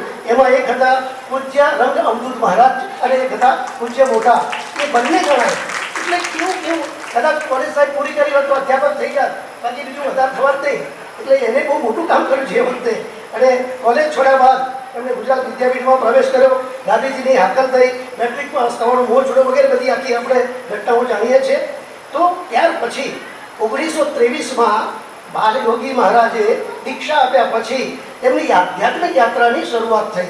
અને અભય કેળવવા માટે મહત્વની વસ્તુ એ છે કે તે અભય કેળવવા માટે રાત્રે સ્મશાનમાં જઈને સાધના કરતા હતા. અને સૌથી વધારે મહત્વની વસ્તુ એ છે કે આપણા જીવનમાં અત્યારે સૌથી વધારે શું છે, આપણે ઘેરેલું ભય ઘેરેલું છે, ભય આપણે રહેલો છે. એ ભયને દૂર કરવા સિવાય કોઈ માર્ગ પ્રશસ્ત થઈ શકતો નથી એવું એમને લાગ્યું. એટલે સ્મશાનમાં ભયંકર હોય તેવી જગ્યાએ સુવા જતા અને લાંબા સમય સુધી ભૂખ્યા રહીને એકાંત સાધના કરવા ચાલ્યા જતા. કામ અધિકારના સંબંધ માટે મહિનાઓ સુધી છાણાની ધગધગતી ધૂણી ફરતે ગોઠવીને વચ્ચે બેસીને સાધના કરતા. એટલે કામ વાસના દૂર થઈ શકે એવા એના એ પ્રયોગો કરતા. જો અત્યારે આ પણ મહત્વનું છે, સાયન્સમાં અત્યારે જે આપણે જોઈએ છે કે પ્રયોગો દ્વારા એને આપણે સિદ્ધ કરીએ, કદાચ એમનું કામ સંબંધ માટે એની છાણાની ધગધગતી ધૂણી કરીને વચ્ચે બેસતા અને એ રીતે એના કામ સંબંધ કરતા, તો એ પણ એવી સાધનાનું એક ઊંચાઈ છે. અને નમ્રતા કેળવવા માટે જો કેવું સરસ એમના જીવનનું સંદર્ભ છે કે નમ્રતા કેળવવા માટે જાણે કે ક્યારેક પોતે ભોટ હોય એવો દેખાવ પણ કરતા. જાણે કે મને કશી ખબર જ નથી, હું કશું જાણતો જ નથી એવો દેખાવ પણ કરતા હતા, જેનાથી નમ્રતા કેળવાય. અને પરિવારે દબાણ કરીને લગ્ન કરાવ્યા, પણ લગ્ન મંડપમાં જ એમની સમાધિ લાગી ગઈ. અને તે સમયમાં તેમને કેટલાક સંતો મળ્યા જેમણે તેમની આધ્યાત્મિક વિકાસ યાત્રામાં પ્રગતિ કરાવી. અને 1934માં એમને સગુણ બ્રહ્મનો સાક્ષાત્કાર થયો. અને પછી જતા ક્રમશઃ 1939માં એમને નિર્ગુણ બ્રહ્મની નિરાકાર બ્રહ્મનો અનુભવ થયો. અને ત્યાર પછી 1947માં હરિઓમ આશ્રમની એમને સંકલ્પ કરવાનો એમને મનમાં સંકલ્પ થયો. અને 1950માં દક્ષિણ ભારતના કુંભકોણમમાં કાવેરી નદીના કિનારે એમણે આશ્રમની સ્થાપના કરી 1947માં. અને 1955માં ગુજરાતમાં નડિયાદની શેરી નદીના કિનારે અને 1956માં સુરતના કુરુક્ષેત્રમાં તાપી નદીના કિનારે એમણે આશ્રમની સ્થાપના કરી. આ આશ્રમના અંધારાના એકાંત ઓરડામાં આત્મખોજ માટે શ્રેયાર્થી જિજ્ઞાસુઓને સુવિધા અપાઈ. મહત્વનું કામ એ છે કે આ નડિયાદ, સુરત અને જે કુંભકોણમનો આશ્રમ છે એમાં જે વિદ્યાર્થીઓ મૌનની જે આત્મા છે, મૌનની જે ભાષા છે અથવા મૌનની જે તાકાત છે, એ મૌનની તાકાતની સાધના કરવા માટે અહીંયા કેટલાક શ્રેયાર્થી વિદ્યાર્થીઓને સુવિધા આપવામાં આવી છે. અને શ્રી મોટામાં પ્રગટેલી પ્રેમરૂપ પ્રભુ ચેતના ગુણ સૂક્ષ્મ સંસ્પર્શથી આજે પણ શ્રેયાર્થીઓને સહાય અને માર્ગદર્શન મળ્યા કરે છે. શ્રી મોટામાં પ્રગટેલા ઐશ્વર્યોના આ પ્રયોગ છે. રમણ મહર્ષિ એકવાર એમ કહ્યું હતું કે મૌન સ્વાભાવિક હોવું જોઈએ, એ સમયે જીવનનો ઉલ્લાસ છલકાવવો જોઈએ એવો અનુભવ હરિઓમ આશ્રમના મૌન મંદિરમાં રહેનારા સૌ કોઈને થાય છે. આ બહુ જ મોટી વાત મહર્ષિ રમણે વખતે કહી હતી. બીજી બાજુ એમણે સમાજના સર્વાંગી ઉત્કર્ષ માટે કરેલા કાર્યોનું ફળ અત્યારે પણ સમાજ સંતની પ્રસાદી રૂપે પામી રહ્યો છે. એમણે કહ્યું હતું કે આ સમાજ કે જેમાં ભગવાન બિરાજેલા છે તેની હું સેવા કરું છું, માટે મારે સમાજને બેઠો કરવો છે. એમાં બે મુખ્ય વિધાન, મારે સમાજને બેઠો કરવો છે અને અહમ સર્વમ ખલુ ઇદમ બ્રહ્મ, હું બધે જ વિદ્યમાન છું, હું બધે રહેલો છું. એમણે સમાજને બેઠો કરવાના તમામ પ્રયત્નો કર્યા. અને એક મહાન સંતની જેમ એમણે વિદાય લીધી એ આપણે એની જીવન ચરિત્ર જાણીએ છીએ. મૌન મંદિરની સ્થાપના વિશે પૂજ્ય મોટા કહે છે કે માણસ જ્યારે પ્રવૃત્તિમાં રત થયેલો હોય છે ત્યારે તે પોતાના વિશે, સ્વવિકાસ વિશે વિચારી શકતો નથી. એટલા માટે એટલો તે બધો બહિર્મુખ હોય છે. જો તે અંતર્મુખ બને તો જ પોતાના વિશે વિચારવાનું બની શકે. એટલે આપણને બધાએ મૌન મંદિરમાં જઈને આપણને અંતર્મુખ થવાની એમને બહુ જ મોટી પ્રેરણા આપી છે. કારણ કે આપણે અંદર જોતા નથી, જે બધું જોઈએ છે બધું બહાર જ જોયા કરીએ છીએ. જો અંદર જોવાનો અવકાશ મળે, અને અવકાશ ત્યારે જ મળી શકે જ્યારે આપણે મૌન ધારણ કરીએ. એટલે મૌનની જે તાકાત છે, મૌનની જે શક્તિ છે, એમણે એને પારખી લીધી અને હેતુથી અમે મૌન મંદિરની સ્થાપના કરી. કેમ કે મેં તેવું અનુભવેલું છે એવું પોતે પણ મોટા એમના કહે છે.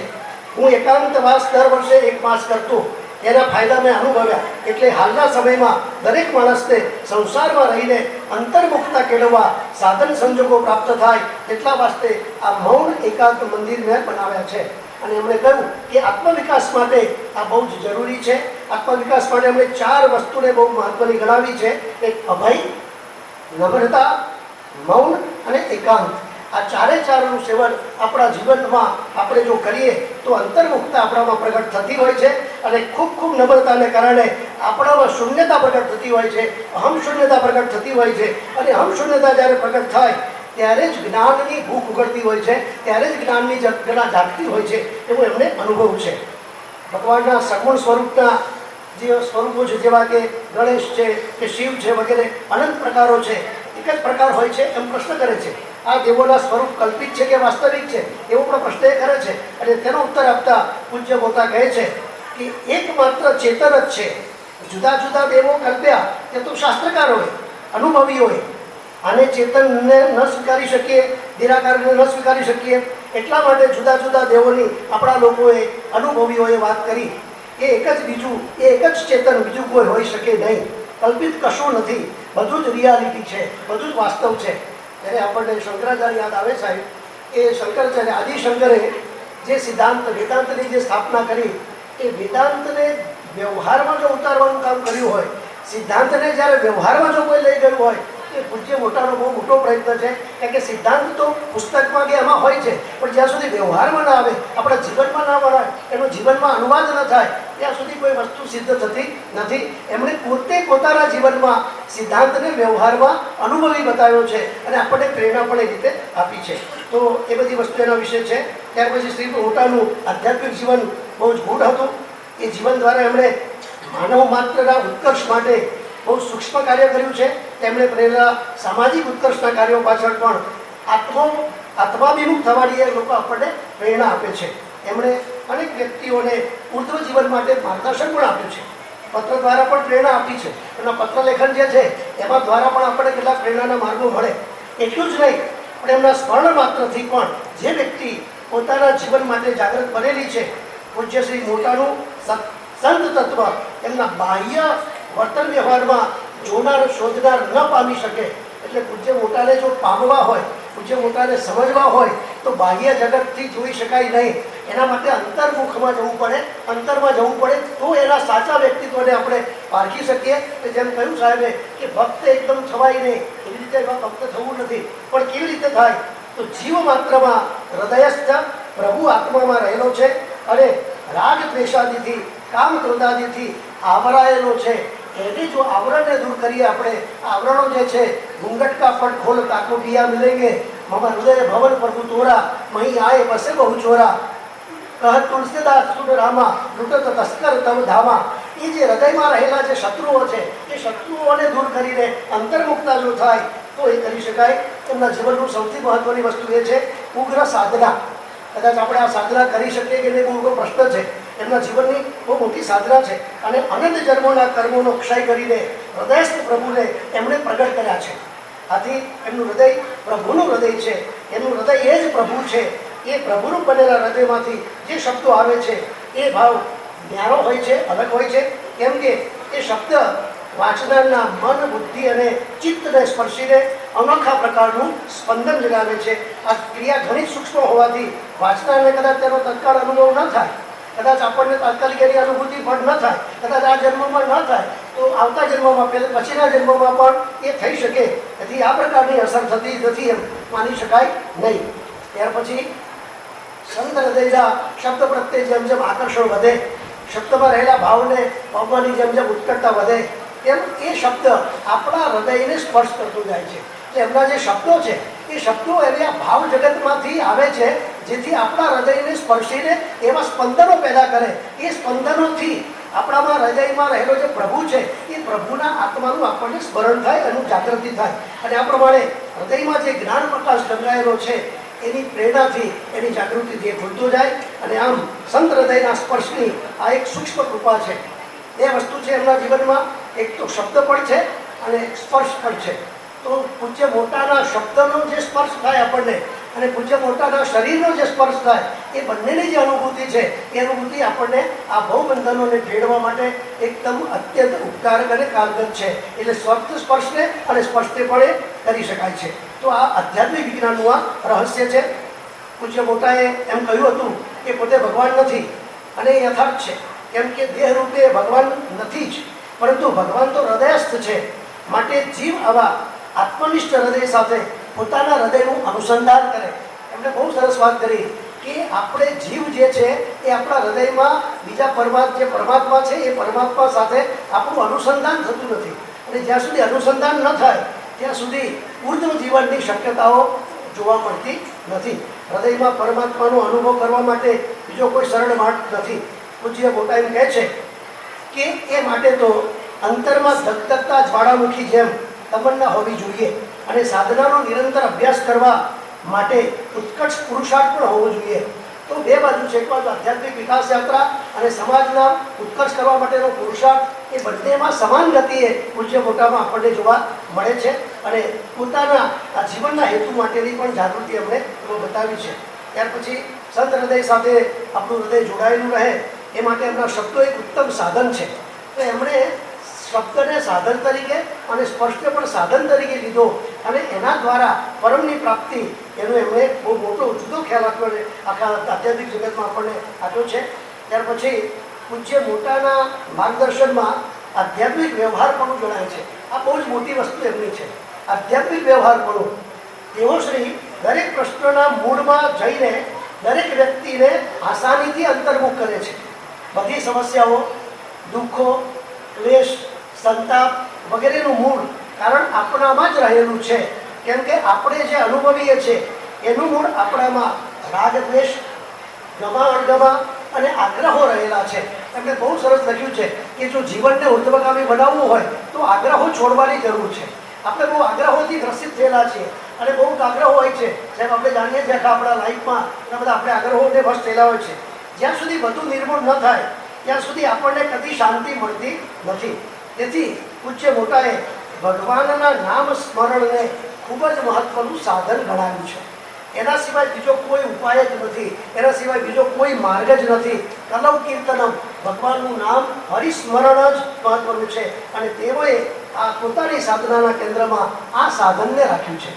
એટલે સ્પર્શ પણ શબ્દ પણ સાધન છે, સ્પર્શ પણ સાધન છે અને હરિનામનું સ્મરણ એ પણ એમના માટે સાધન છે.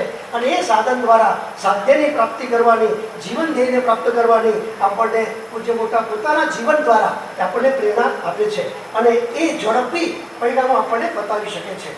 ત્યાર પછી સાંસારિક સુખ વિશે અને એમના વિશે પણ અમને ઘણી બધી વસ્તુ એમના ધર્મ સંપ્રદાયોના દ્વારા અમને લખી છે. બહુ સરસ વાત એ કહે છે કે આપણા દેશના ભિન્ન ભિન્ન ધર્મ સંપ્રદાયોમાં જુદી જુદી સાધના પદ્ધતિઓ છે. એમાં મોટાભાગના ધર્મોએ નામસ્મરણને જુદી રીતે સ્વીકાર્યું છે. પણ જ્યાં સુધી નામસ્મરણ નથી ત્યાં સુધી પ્રભુના નામનો ઉદ્ધાર કે ઉદ્બોધન તો આપણા દેશમાં ઘણા વખતથી ચાલ્યા કરે છે. પણ એને કેવી રીતે લેવાનું? તો નામસ્મરણ પણ એમને જુદી રીતે લેવાનો આપણે એને માર્ગ બતાવ્યો છે. જે જપયજ્ઞમાં આવે છે, આપણે જે પરંપરા જે છે યજ્ઞોની એમાં જપયજ્ઞ આવે છે કે હરદેશ ભગવાનનું સેવા કરવી. તો નામસ્મરણ પણ એમને બતાવ્યું. અને આધ્યાત્મિક પ્રયોગ સૌથી વધારે મહત્વની વાત એ છે કે પૂજ્ય મોટા એ પ્રયોગશીલ સંત છે.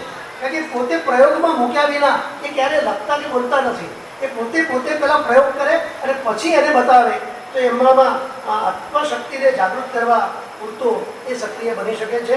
તો સાધુ સંતોને સ્ફુરે એવા કાર્યો મારે સમાજને બેઠો કરવો છે એવી ઉદ્ઘોષણા સાથે એક જીવન વિકાસની પ્રેરણા તેમના માર્ગદર્શક પુસ્તકો દ્વારા આપણને મળે છે. એટલા બધા પુસ્તકો એમણે લખ્યા છે, આપણે જાણીએ છીએ. વિજ્ઞાનની તમામ શાખાઓમાં સમાજશાસ્ત્ર હોય, માનવવિદ્યા શાસ્ત્ર હોય, ઇતિહાસ હોય, ઇજનેરી હોય, રંગ રસાયણ હોય, બાંધકામ હોય, સમુદ્રના પીવાના પાણીમાં રૂપાંતર કરવા માટેના આયુર્વેદિક ઔષધશાસ્ત્રોમાં સંશોધન કરવા માટે હોય, બધા ક્ષેત્રોમાં પૂજ્ય મોટાશ્રીએ અનુદાન આપીને સહાય કરીને એ સમયમાં બહુ જ મોટા પરિમાણો એમણે સ્થાપિત કર્યા છે, જે આજે પણ આપણે એનું પરિણામ જોઈ શકીએ છીએ.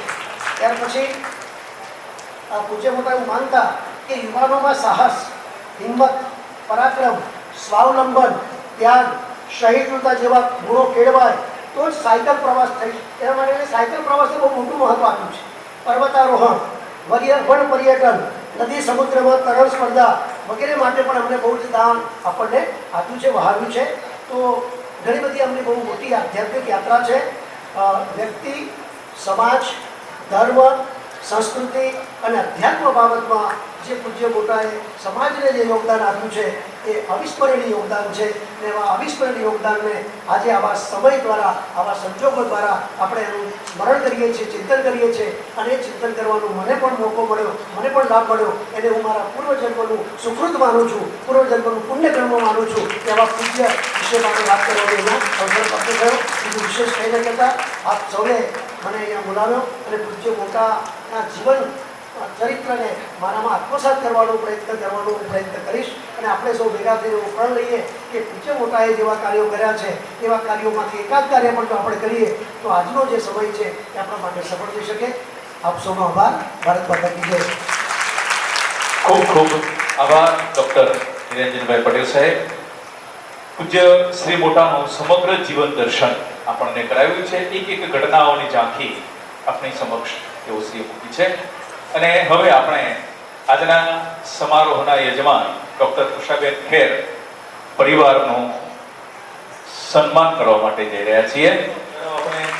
અને આ ક્ષણોને હંમેશ માટે યાદગાર બનાવીએ. ખૂબ જ ટૂંકમાં અહેવાલ આપણી સમક્ષ. બંને વત્તા હું જે તાલુકામાં આવું છું અથવા હું જે જિલ્લામાં આવું છું એ જિલ્લાના વતની પ્રવીણભાઈ દરજી સાહેબ લુણાવાડાના વતની અને નિરંજનભાઈ પટેલ એમની કારકિર્દીની શરૂઆત બાલાસિનોરથી કરેલી. એવા ઉપસ્થિત પદ્મશ્રી ડૉક્ટર પ્રવીણભાઈ દરજી સાહેબ, સરદાર પટેલ યુનિવર્સિટીના કુલપતિ શ્રી નિરંજનભાઈ પટેલ સાહેબ, આ ઉત્સવના યજમાન એક ખૂબ સરસ દરજી સાહેબ વાત કરીશ કે ઉષાબેને પૂજ્યશ્રી મોટા ઉપર પીએચડી કરેલું. મેં અમારા પરિવારે ત્યારે 2006માં ઉત્સવ કર્યો હતો ત્યારે એ વક્તા તરીકે હતા. એની પહેલા પૂજ્યશ્રી મોટા ઉપર એમણે પીએચડી કર્યું હતું.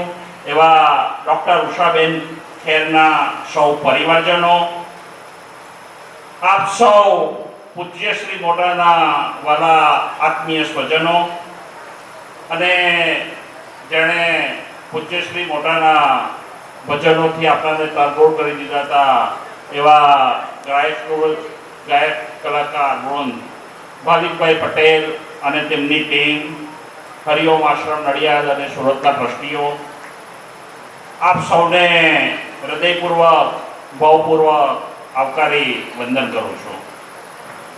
આજે મારા ભાગે હરિઓમ આશ્રમ નડિયાદની કામગીરીનો અહેવાલ રજૂ કરવાનો અવસર મળ્યો છે. હું બહુ ટૂંકમાં અહેવાલ આપણે જે કીટ આપી છે એમાં પ્રિન્ટ થયેલો છે. હું બહુ ટૂંકમાં મારી વાત કરીશ. પૂજ્યશ્રી મોટા, જેમ પ્રવીણભાઈ દરજી સાહેબ, નિરંજનભાઈ પટેલ સાહેબે વાત કરી, સગુણ નિગુણ સાક્ષાત્કાર કર્યા બાદ એમના જે સદગુરુ હતા ગુરુ મહારાજે સમાજનો સામાજિક વિકાસ અને આપણે સૌ સ્વજનોના જીવન વિકાસની જે પ્રવૃત્તિ એના માટે થઈ અને મોરબંદરની સ્થાપના કરવામાં આવી હતી. પ્રવીણભાઈ દરજી સાહેબે બહુ ખૂબ સુંદર વાત કરી હતી. પૂજ્યશ્રી મોટા શ્રી ડૉક્ટર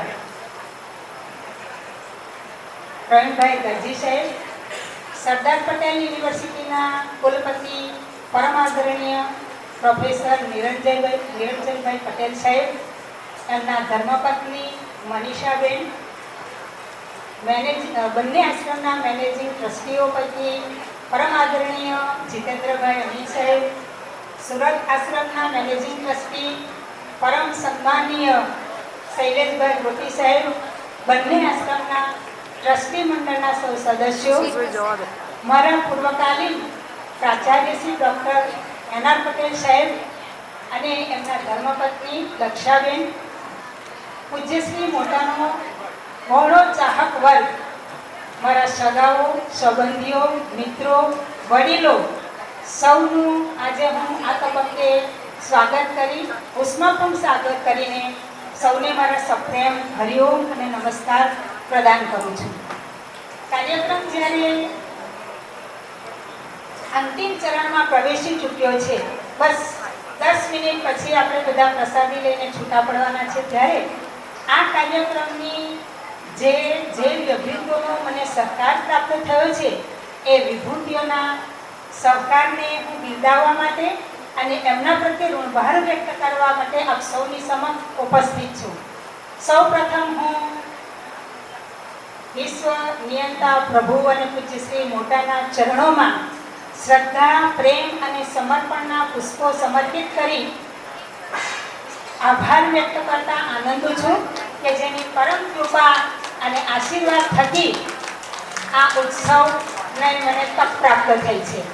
એમના ઋણને તો હું કેવી રીતે ચૂકવી શકીશ, પણ વર્ષો પહેલાં સેવેલું સપનું કેવી રીતે સેવાયું હતું તે હું છેલ્લે કહીશ. એ સેવેલું સપનું જ્યારે આજે સાકાર સ્વરૂપ પામી રહ્યું છે, ત્યારે એ ભગવાન અને પૂજ્ય મોટાના ચરણોની અંદર હરિઓમ સિવાય મારે બીજું કાંઈ કહેવાનું રહેતું નથી. બીજો આભાર વ્યક્ત કરીશ હું બંને આશ્રમના ટ્રસ્ટીઓનો, મેનેજિંગ ટ્રસ્ટીઓનો અને સૌ સદસ્યોનો, એટલા માટે કે આ ઉત્સવ કરવાની મેં હરિઓમ આશ્રમ સુરતમાં પણ વાત કરી હતી કે એક પણ પાસાથી મારી કોઈ લાયકાત કે હેસિયત નથી, અને છતાં જ્યારે મને આ અમૂલ્ય તક પ્રાપ્ત થઈ છે, ત્યારે હું બંને હરિઓમ આશ્રમો અને એના સદસ્યો પ્રતિ ઊંડા હૃદયથી આભારની લાગણી વ્યક્ત કરતા આનંદુ છું અને અહોભાવની લાગણી વ્યક્ત કરું છું. ત્રીજો આભાર મારે વ્યક્ત કરવાનો રહે છે પરમ આદરણીય પૂજ્ય શ્રી પ્રવીણભાઈ દરજી સાહેબનો, એટલા માટે કે એમને અમારા આમંત્રણનો સ્વીકાર કરી આટલી જૈન ઉંમરે પણ અત્રે ઉપસ્થિત રહીને પૂજ્ય શ્રી મોટાના જે વિચારો નહીં પણ વાતો, હું એમના એ વાક્ય સાથે 100% સંમત છું કે આપણે વિચારોની આપણે નથી કરી, આપણે વાતોની આપણે કરી છે. એટલે એનામાં જે સહજતા હતી, સાહજિકતા હતી અને એમનું જે અસ્ખલિતપણું હતું એ ખરેખર આપણને એમને મોટામય બનાવી દીધા. સર, આપની પ્રથમ મુલાકાત સમયે જ આપનું નિરાભિમાનપણું, વિનમ્રતા, સાલસતા અને સ્વાભાવિકતા અને સહજતા અમને સ્પર્શી ગયા. એ ખરેખર મારા જીવનનું, એ દિવસ મારા જીવનનું અમૂલ્ય ઘરેણું બની રહેશે. સર, હું આપના વિચારોને, આપની વાતોએ કરેલી વાતોના જે સ્વજનોએ રસ માણ્યો છે એ રસભંગના દોષને વહોરવા નથી માંગતી, પણ અંતમાં હું આપના પ્રત્યે અંતઃકરણ ભાવથી કૃતજ્ઞતાની લાગણી વ્યક્ત કરીને આપને વંદન કરું છું. બીજા મહેમાન શ્રી સરદાર પટેલ યુનિવર્સિટીના કુલપતિ શ્રી નિરંજનભાઈ સાહેબનો મારે 2 પ્રકારે આભાર વ્યક્ત કરવાનો છે. પહેલો આભાર વ્યક્ત કરીશું, એક પુસ્તકના વિમોચનની વખતે અમે હરિઓમ આશ્રમ નડિયાદમાં સાથે ભેગા થયા હતા આજથી 2.5 મહિના પહેલા, અને જ્યારે ઉત્સવના સ્થળની વાત ચાલી રહી હતી ત્યારે અમે જેવું ઇકોવાલા હોલની વાત આવી કે તરત જ સાહેબ બોલી ગયા કે ઉષાબેન, આપણે ત્યાં પણ ઇકોવાલા હોલ તૈયાર થઈ ગયો છે, આ ઉત્સવની ઉજવણી આપણે ત્યાં કરીએ તો. ખરેખર એ એમનો પૂજ્યશ્રી મોટા પ્રત્યેનો ભાવ પ્રતીત થતો હતો. સર, આપની ઓફરના અસ્વીકાર બદલ હું ક્ષમા પ્રાર્થી છું, કારણ કે મારી કેટલીક અંગત મર્યાદાઓના પરિણામે હું એ ઓફરને સ્વીકારી નથી શકી. છતાં મારે એક વાત હજી પણ કહેવી છે. મેં બરાબર જણાવ્યું કે હું સિંગલ હેન્ડ છું, મારા પરિવારની અંદર ઝાઝા કોઈ મેન પાવર હોય એવું છે નહીં, એટલે આટલો મોટો ઉત્સવ કરવા માટે મને જે મેન પાવરની જરૂર પડશે એ પ્રાપ્ત નહીં થાય. ત્યારે બહુ સાહજિકતાથી અમને કહી દીધું કે ઉષાબેન, આપણી યુનિવર્સિટીનો કેટલો મોટો સ્ટાફ છે, બધા હોંશે હોંશે કામ ઉપાડી લેશે. આ ઓફર કરી છે એના માટે હું વાત નથી કરતી, વાત એ બાબતની કરીશ કે પૂજ્યશ્રી મોટા કહેતા હતા, આપ સૌ જાણો છો કે કોઈની અંદર, કોઈના પણ અંદર વિશ્વાસ રાખવો કે શ્રદ્ધા કે મૂકવી એ શિક્ષણનું મોટામાં મોટું કામ છે. સર, આપણે આપના સ્ટાફની અંદર પૂછ્યા વગર જે શ્રદ્ધા અને વિશ્વાસ મૂકી દીધા એ મારી દ્રષ્ટિએ મૂલ્યની શિક્ષણનું આ મોટામાં મોટું કામ છે. એવા મૂલ્યની શિક્ષણના વિચારક એવા નિરંજનભાઈ સાહેબ આજે આપણને વક્તા તરીકે મળ્યા.